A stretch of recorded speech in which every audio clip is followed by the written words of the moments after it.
بچے کی پیدائش ایک رحمت اور خوشی کا لمحہ ہوتا ہے، لیکن یہ ماں کے لیے ایک مشکل جذباتی سفر بھی ہوتا ہے۔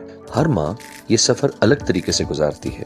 اکثر ماؤں کو ایک ایسی کنڈیشن کا سامنا کرنا پڑتا ہے جو انہیں اندر سے بے چین اور اداس کر دیتی ہے۔ اس کنڈیشن کو ہم پوسٹ پارٹم ڈپریشن بھی کہتے ہیں۔ یہ ایک ذہنی بیماری ہے جو ماں کے جذبات، سوچنے سمجھنے کی صلاحیت کو بہت متاثر کرتی ہے۔ پوسٹ پارٹم ڈپریشن کا اثر صرف ماں تک محدود نہیں رہتا، بلکہ اس کی فیملی اور نئے پیدا ہونے والے بچے پر بھی ہوتا ہے۔ پوسٹ پارٹم ڈپریشن کا سب سے بڑا سبب ہارمونل تبدیلیاں ہیں جو ڈلیوری کے بعد ماں کے جسم میں ہوتی ہیں۔ یہ تبدیلیاں ماں کے ذہن پر بہت گہرا اثر ڈالتی ہیں، جس کی وجہ سے وہ اداسی، بے چینی اور تھکان محسوس کرتی ہے۔ اکثر لوگ اس کنڈیشن کو سمجھنے کے بجائے نظر انداز کرتے ہیں۔ یہ اسے وقتی موڈ کی تبدیلیاں سمجھتے ہیں۔ یہ سوچ نہ صرف ماں کی حالت کو بگاڑ سکتی ہے، بلکہ اس کے بچے کے مستقبل کے لیے بھی خطرہ بن سکتی ہے۔ پوسٹ پارٹم ڈپریشن کی کچھ خاص علامات ہوتی ہیں جو ہمیں اس بیماری کی پہچان میں مدد دیتی ہیں۔ ماں کے اندر ہر وقت اداسی اور افسردگی ہوتی ہے۔ وہ اپنے آپ کو کسی کام کا نہیں سمجھتی،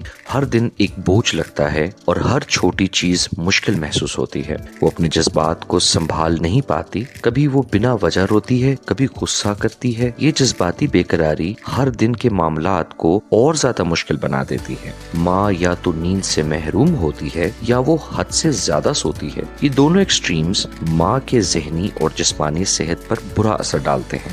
ایک اور علامت یہ ہے کہ ماں کو اپنے بچے کے ساتھ جذباتی لگاؤ محسوس نہیں ہوتا۔ یہ گلٹ اور ٹینشن کا سبب بن جاتا ہے جو اس کی حالت کو اور زیادہ خراب کرتا ہے۔ پوسٹ پارٹم میں ماں چیزوں میں دلچسپی لینا چھوڑ دیتی ہے، چاہے وہ ہابیز ہوں، گھر کے معاملات یا فیملی کے ساتھ وقت گزارنا ہو۔ یہ سب چیزیں اسے بیکار لگتی ہیں، ہر کام بوجھ بن جاتا ہے۔ سب سے زیادہ خطرناک علامت یہ ہے کہ ماں اپنے یا اپنے بچے کے نقصان کے بارے میں سوچنا شروع کر دیتی ہے۔ وہ سوچتی ہے کہ اگر وہ بچے کو مار دے یا بیڈ سے گرا دے تو سارے مسائل ختم ہو جائیں گے۔ اگر آپ کسی خاتون کو جانتے ہیں جس کے اندر یہ تمام علامات ہیں تو اسے بری ماں نہ سمجھیں، بلکہ ان کی مدد کریں اور پروفیشنل ہیلپ حاصل کریں۔ علامات کے بعد پوسٹ پارٹم ڈپریشن کے اسباب دیکھتے ہیں۔ ہارمونل تبدیلی۔ ڈلیوری کے بعد ماں کے جسم میں ہارمونز لیول اچانک گر جاتا ہے جو اس کے موڈ اور جذبات پر برا اثر ڈالتا ہے۔ ذہنی اور جسمانی تھکان۔ ڈلیوری کے بعد ماں کا جسم ریکوری کے سفر میں ہوتا ہے۔ ماں کو فل سپورٹ اور کیئر کی ضرورت ہوتی ہے۔ اگر وہ نہ ملے تو یہ پوسٹ پارٹم ڈپریشن کا سبب بن جاتا ہے۔ نیند کی کمی۔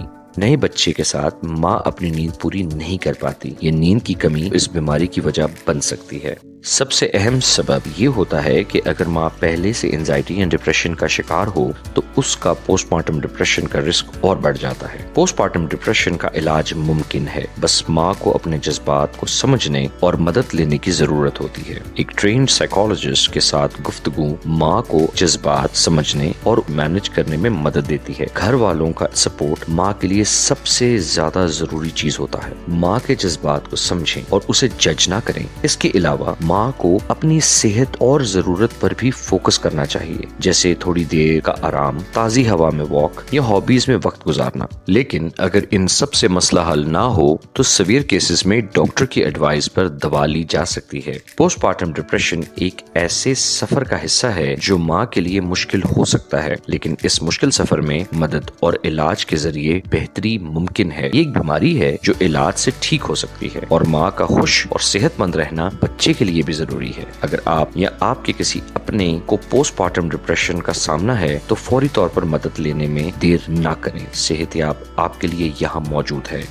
ہمارے پینل پر سائیکالوجسٹ اور کاؤنسلرز ہیں جو آپ کی مدد کریں گے۔ اپنے جذبات اور صحت کے لیے ایک قدم آج ہی اٹھائیں۔ اگر آپ کو یہ ویڈیو پسند آئی ہے تو اسے ضرور لائک کریں اور شیئر کریں۔ ہمارے چینل کو سبسکرائب کرنا نہ بھولیں۔